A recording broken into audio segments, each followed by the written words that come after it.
Kol odom sheiriach machol.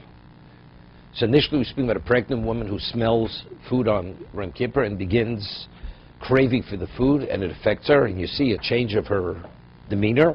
She's in danger. So first, basically, we whisper in her, you say Yom Kippur, and then you give her a droplet of the food, and if she regains her composure, you stop. If not, you continue feeding her. What about an ordinary person? Starts craving food, and again, it affects him. Kol odom shiriach machol nishtanu ponov, mesukanu lo yitnu lo mimenu, umachilo lo mimenu. Again, even a male. It's not only the pregnant woman, whoever it may be. I mean, a pregnant woman is more susceptible to this. The nishtanu ponov, ubelo nishtanu ponov. What about if you didn't see a change of his color, of his coloring? Even he says he feels weak. Unless you see some physical sign, you don't feed him the food. Yeshua Yaakov questions this. It's not simple. Of course, the Gemara says in Yuma that even if the doctor says a person doesn't need something, but the person says he does need it, only a person knows truly how sick he is. So therefore, the Yeshua Yaakov is not so doesn't accept it so simply. That if the man himself feels that he's going to faint, he feels faint because he's craving and you're not satisfying that need.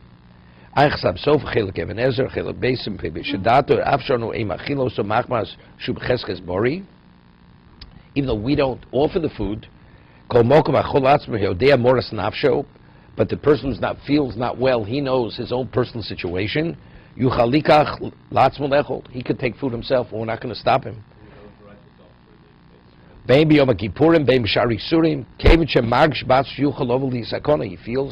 feels not well. But when you feed him the lesser, and then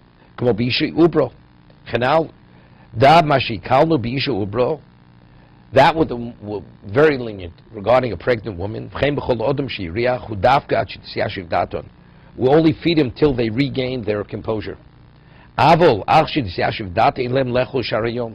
not permitted to continue eating because now they're out of danger. Once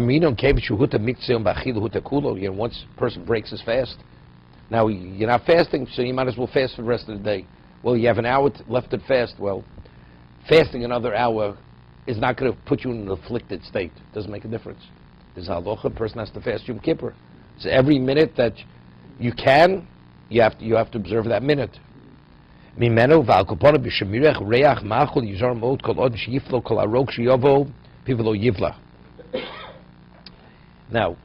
when a person salivates, when he starts craving food or thinking, swallowing that saliva, is it healthy or unhealthy?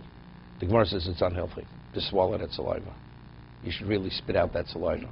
Gemara tells over a story how it could affect a person's health negatively. So he's saying, so if a person starts salivating on Yom Kippur, for whatever reason, of craving, saliva specifically of craving. So he says a person should spit that out, and he shouldn't swallow it. Does bo lidei sakona, and he quotes the Gemara Ksubis, samach of meis chayodom. There are other reasons why, even not craving. I mean, there's a chumrah, we even come to it yet. A person all of a sudden salivating, he has like a mouth, and you swallow it. It's like almost semi-drinking. Regular saliva is one thing, but if you really, all of a sudden you salivate and you have a substantial amount of saliva, swallow it, even though it never left your mouth, there's a chumrah not to swallow it.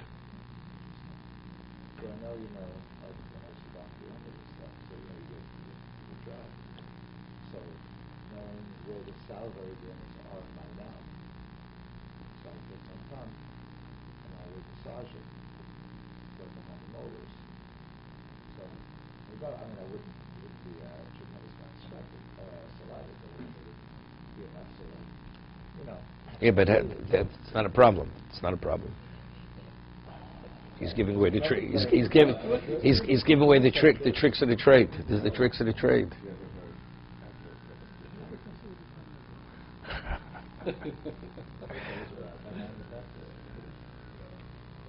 Okay. Dalid.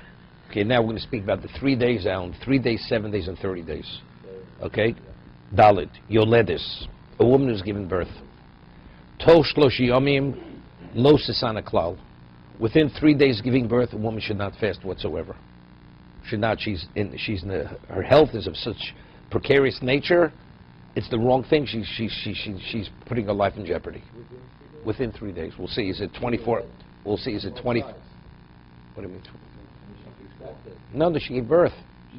She gave birth, and now it's 3 days since she's given birth. It's within the 3 day period. Under no circumstances should she fast.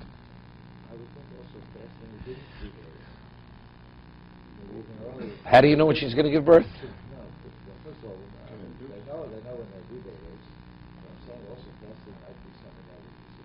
So let it precipitate. So she'll give birth. It's not a problem. Okay. So she shouldn't fast whatsoever. Mishloshat Shiva. What about between 3 days and 7 days? The 4th day through the 7th day. Im Omra Tzrichani. If she says, I need it, I feel I have to eat, Machil Lenoso. You provide the food for her. Mikad ve'elech. But after 7 days, Harik Cholodom. Then you treat her as any other person. Even though she's not fully recovered, it takes a while. But after 3 days, 7 days, she's out of danger, totally out of danger. So even if she says she feels hungry, whatever it may be, she feels weak, that weakness is no different than anybody else's weakness. It's not within the category of a person where it actually jeopardizes his life.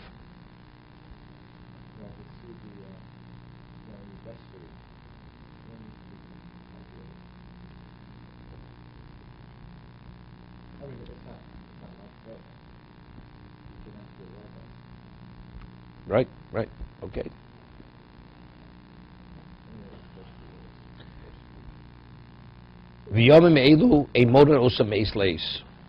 Now, what about, is it 3 days, is it 3 24-hour periods?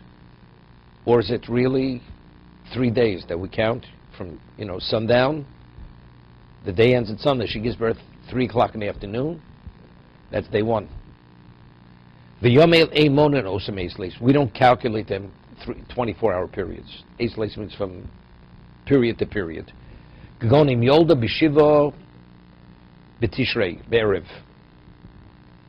If she gave birth the 7th of Tishrei in the evening,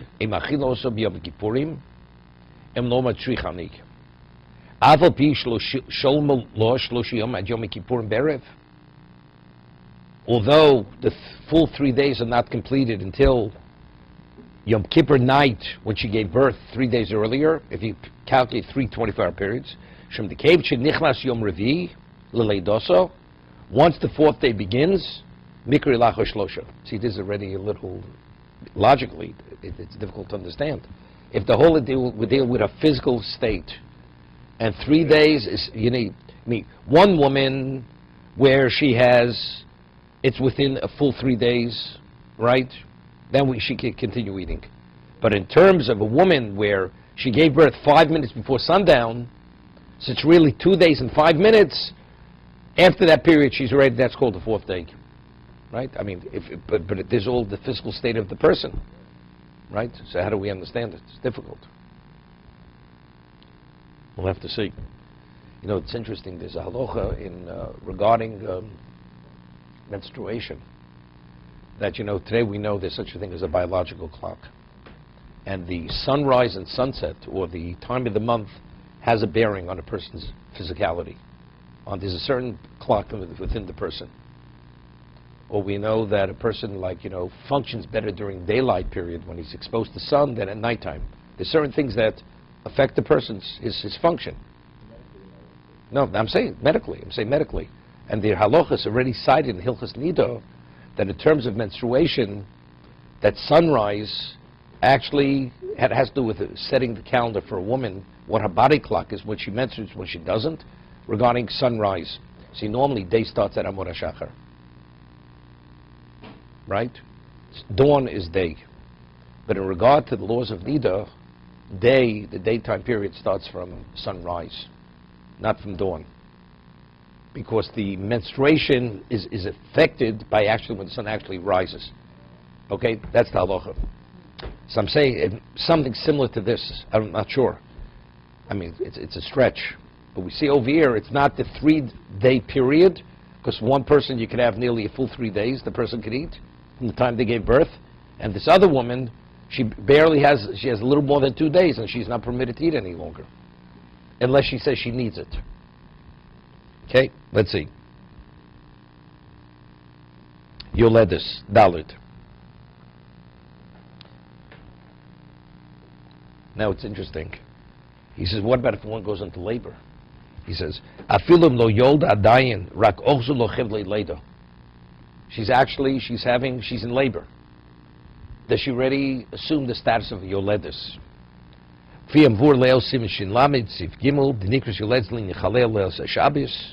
mean, woman goes into labor, you get into a cab, and you go to the hospital. I mean, you violate Shabbos if a woman's in labor. It's pikuach nefesh. So here also, woman, once she goes into labor, she can eat. It's not a problem. Same thing. She's not permitted. Once a woman's in labor, she has to drink, she should drink, or whatever it is. She's not permitted to fast the moment she goes into labor. Now, the question is, to what degree labor? Right? No. Even, let's say the doctor says, you got plenty of time. Call up the doctor, because you don't know, it's suffix pikuach nefesh. Call the doctor, he says, you have 8 hours. Right? You go to the hospital, they check you, hardly dilated, they send you back home. Doesn't mean it's forced labor, but you got a while. At that point, where the doctor sends you home, are you already in the process of labor regarding this to be able to eat on Yom Kippur? Because it's so early. We're talking about it's hours off until finally. It seems from here that's called being in labor. That's labor. She'd be permitted to eat. And he was saying she should not fast, because you never know how it could affect the person and the unborn child. You never know.